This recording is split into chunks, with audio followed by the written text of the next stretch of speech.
সকাল সকাল উঠিয়ে আইছি বাগানো, আর বাগানো আইয়া দেখি আমার ছাদ বাগান ভরে গেছে মরিচ পাইকা। বাহিরে তো প্রচুর বৃষ্টি হয়, আর এদিকে আমার বাগানো মরিচে একদম ভর। মরিচ গুলা এত লাল হয়েছে যে আমি আধ পইরা মরিচ পারছি। আর কালকে যেহেতু ঈদ, আজকে আমার রুমটারে সুন্দর করে একেবারে পরিষ্কার করে দিমু, বিছানাটা তুলে লিমু। বিছানাটা তুলিয়া এখন আমি ঘরগুলা সুন্দর মতো ক্লিন করে লিমু। কার্পেটটা বিশেষ করে আমি পরিষ্কার করবো, কারণ প্রতিদিনই আমার কার্পেট পরিষ্কার করতে হয়। এরপরে আমি বিছাইলাম সুন্দর একটা চাদর বিছানায়, যেহেতু কালকে ঈদ, আর ঈদের যদি নতুন চাদর না হয় তা তো হয় না। এদিকে তো হাত বইরা মেহেদিও পরা লাগে, তো ছোটবেলার মতো হাত পরিয়ে মেহেদি দিলেও আমার ফুরিয়ে কিন্তু খুব সুন্দর করে মেহেদি পরাইতে পারে। তো এক হাতে দেওয়ার পরে আবার সকালে উঠিয়া আরো হাতও দিল, তো দুই হাত পরিয়ে ঈদের মেহেদিটা পরা হইলো আলহামদুলিল্লাহ। আসসালামু আলাইকুম এভরিওয়ান, সবাই ভালো নিয়ে আশা করছি সবাই ভালো আছেন। আলহামদুলিল্লাহ আমিও অনেকটা বালা। আর সকাল সকালে উঠে এলাম ছাতের বাগানো। আইয়া এখানে দেখুন কত মরিচ লাল হয়েছে, মরিচগুলো পাড়ি দিলাম। আইয়া দিকে আমার ছাদ বাগানের মাঝে প্রচুর পরিমাণে মরিচ ধরছে, আল্লাহর রহমত কতটা দেখুন। আর মরিচগুলো একদম লাল হইয়া নিচে পড়ে যায়, তো মরিচগুলো তুলে এলাম। কালকে যেহেতু ঈদ, কালকে তো আমার ছাতোয়াও পড়তো না। দেখতে দেখতে রমজান 30টায় খাটানি হয়ে গেল আলহামদুলিল্লাহ। জানি না কতটা পাপ করছি আর কতটা পুণ্য করছি। পাপের হিসাবটা না রাখলেও পুণ্যের হিসাবটা কিন্তু আমরা ঠিকই রাখি। কারে কিতা দিলাম কারে কিতা দিলাম না, এটা মানে আমরা সবসময় মনে রাখি। দেওয়া জিনিসটা কিন্তু আমরা মনে রাখি, কিন্তু কার কাছে কিতা পাইলাম এটা কিন্তু আমরা মনে থাকে না। আমরা যদি কেউ উপকার করি সারা জীবন মনে রাখি, আর কেউ যদি আমরা উপকার করে আমরা কিন্তু 2 মিনিটও লাগে না ভুলে যাইতে। মানুষ আমরা ঠিকই, কিন্তু সত্যিকারের মানুষ হইতে পারলাম না। আর আল্লাহ এই রমজানের উচিল্লায় সবার গুনাহ মাফ করুক। আমি তো জীবত যারা আছেন রোজা মনে করি আমরা এখন এসে গে ইফতার আর সেহেরি। ইফতারিতে টেবিল ভরা খাবার, আর সেহেরিতে টেবিল ভরা মানে খাবার, দুইটাই আমরা এখন রোজার এবাদত মনে করি। আসল রোজা হয়েছে গিয়া খাওয়া থাকা বাদ দিয়ে এবাদত করা। একটা মাস যদি আমরা আল্লাহর এবাদত করতে পারি, আল্লাহ যদি আমরা সমস্ত গুনাহ মাফ করতে পারেন, এটাই হচ্ছে গিয়ে সবচেয়ে বড়।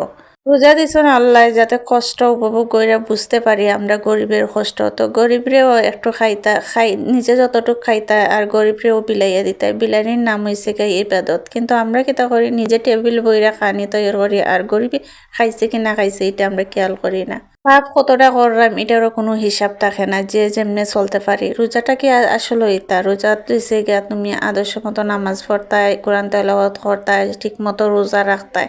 যে আল্লাহ আমরা সবাই ইবাদত কবুল করক, আর সবাই রোজা রাখার নামাজ পড়ার তৌফিক দান করক। আগামী রোজা পাইমু কিনা সে বিশ্বাস নাই, কিন্তু আল্লাহ যে রোজা পাইছি এই রোজার ইবাদতগুলা যেন কবুল কইরা নেন। তো রোজা যেহেতু শেষ হয়ে গেছে, কালকে ঈদ, আমি আমার ঘরগুলা সুন্দর মতো ক্লিন করে নিলাম। প্রথমে ওই বেডরুম ক্লিন করছি, আর এই বেডের বিছনাটা আমি ঠিক করে লিছি। এরকম একটা কার্পেট তো আমরা সবার ঘরে থাকে, কিন্তু কার্পেটটা কিভাবে ক্লিন করতে হয় এটা আমরা কেউ জানি না। তো আমি প্রতিদিন আমার কার্পেটটা খুব সুন্দর করে ক্লিন করি। প্রথমে আমি জার দিয়ে ময়লাগুলো পরিষ্কার করলাম, একটা মুভ ভিজিয়ে আনলাম, মুভের মাঝে পাউডার দিয়ে আর দিলে এরম ডিশ ওয়াটার দিয়ে আনা নিয়ে আমি সুন্দর করে এটা বালা করে ক্লিন করি লাই। আর এটা ক্লিন প্রতিদিন করলে না তেমন একটা ময়লা হয় না। দেখুন কি পরিমাণে ময়লাগুলা বাইরে হয়। আর চুল যে পরিমাণে পরে নানি, চুল পড়তে পড়তে মনে হয় মাথা তার চুল থাকতো না, এত পরিমাণে চুল পরে। তো আমার কার্পেটটা পরিষ্কার করা শেষ হয়ে গেছে। আজ বিছনা চাদরটা তো আগে পাল্টাইতে চাইছিলাম, কিন্তু ভাবছিলাম যে আজকে থাকো, তার আগে আমি বিছনাটা যাইরা তুলে নিয়েছিলাম। কিন্তু পরে মনে হইলো কালকে যেহেতু আমি যাইমগি আমার শ্বশুরের বাসা, তো চাদরটা চেঞ্জ করা হইতো না, সকালেই যাইমগি জামাত পরে। চাদরটা চেঞ্জ করে আমি কার্পেটটাও তুলে দিয়েছি। এখন আমি সুন্দর করে গোড়দার মুছিয়া গেছিলাম গিয়ে আমি পার্লার থেকে ফিরে অনেকটা রাইত হয়ে গেছে, যেহেতু আমি রিবোর্ডিং করছি। রিবোর্ডিং করতে কিন্তু অনেকটা সময় লাগে।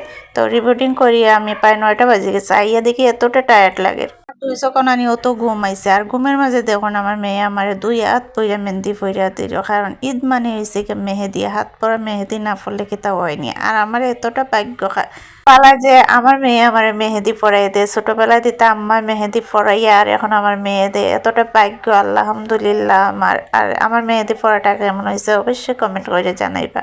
রাতে তো আমার ঘুমানির লাগি আমার পুরাটা মেহেদি পরাইয়া দিতে পারছে না, এক হাতও দিছে, তাও বিছনা টিছনা লাগাই আমার অবস্থা খারাপ, এত পরিমাণে ঘুম হয়েছে। তো সকালে উঠিয়ে বাকি 8টা দিলাইরো। আর সবাইকে ঈদ মোবারক, সবাই অবশ্যই ভালো থাকবা আর আমার ভিডিওটা দেখতে থাকবা। যদি আমার ভিডিওটা ভালো লাগে আমার চ্যানেলটা সাবস্ক্রাইব করে সাথে থাকবা। আমি আপনার সিলেটি বোন, সিলেটি ভিডিওগুলা দিতে থাকবো, আপনারা দেখতে থাকুন। আল্লাহ হাফিজ।